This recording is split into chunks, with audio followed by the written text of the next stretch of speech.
Part two. So, I want to talk about the way that the lyrics to the song remind me of my relationship with God, with the divine, and with Christ. And so I'd say that there's more to a song than just the lyrical content. There's also the musical content. And, this song, Blurred Lines, has an ability to make us dance, to make us move. Even if you didn't understand the words, you didn't understand the language, you still might move or be moved by the song. And I would say that that beauty that exists there um, can surely get anyone in touch with God. But also, it might be a distraction. You might be focusing on the pleasure you're feeling it and not neglecting your duties to humanity, to yourself, and to God. So I think that beauty is a way. It's a neutral thing. It can inspire us, yet it can also be a distractor. We can reside in that, and I think that's what a false idol is seeing one beautiful thing and thinking that's the only thing that God is. God is just one piece of it, worshiping this one beautiful thing, and when it's beautiful and we can move on. And I think that beauty and pleasure are places where we can oftentimes stumble because we seek the pleasurable, uh, and that becomes our motivation, and when we sort of like don't have contentment for what we are experiencing and to what God has given us in this moment, and we forget about you know, we when we're having neutral emotions, we sort of wish that they were more pleasurable. It becomes a trap. We have addiction. So pleasure, just like pain, when experienced in the moment, there's nothing wrong with either.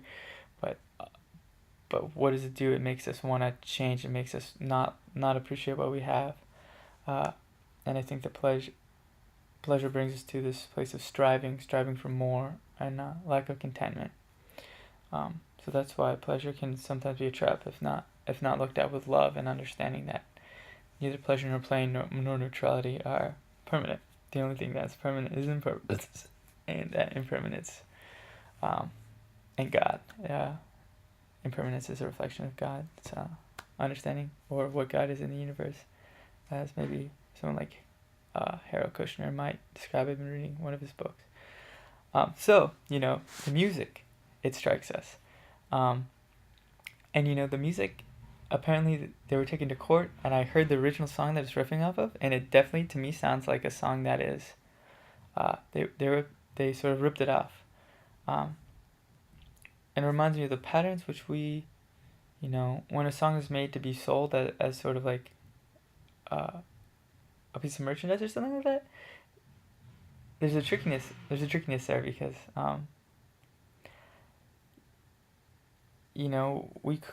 we want to have a claim, we want to have a monetary stake involved.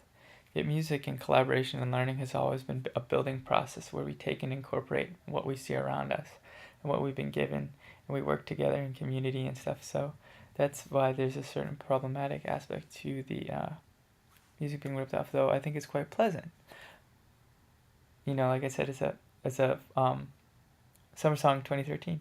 At the end of the summer and into the fall, you begin to hear it and you begin to think, oh, I'm so bored of this. I'm so tired of this.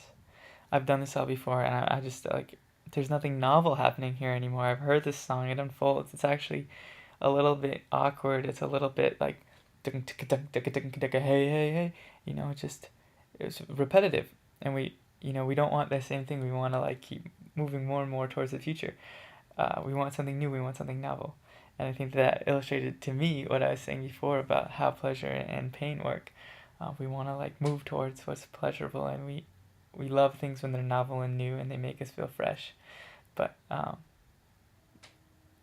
we don't appreciate what has been given to us, what God's given to us now. And so when I heard that song on the radio, I was just like, oh, I don't care about this anymore. But I don't appreciate the hearing, my ability to hear and interact with this beautiful universe that God's made, or my ability to hear. So I think that boredom I felt with this song sort of reminds me a lot of like the ways that I've dealt with the old gospel and the old Torah and the new religious texts that I've been experiencing and encountering, like you know uh, these sorts of things. You get bored with it. You get bored with life. You get bored with the universe, and you don't appreciate God. You just sort of just like take everything for granted. You take God for granted, um, and I think that's what that is to me. is finding an idol, creating an idol out of one piece of beauty, and not living it totally, fully, seeing that it's just one part of the beauty that God's made. And that's, like I was saying, beauty is that trap. Looking at something beautiful, you idolize it, you think that that's God, and it's only one little piece of what all that has been done by the Creator.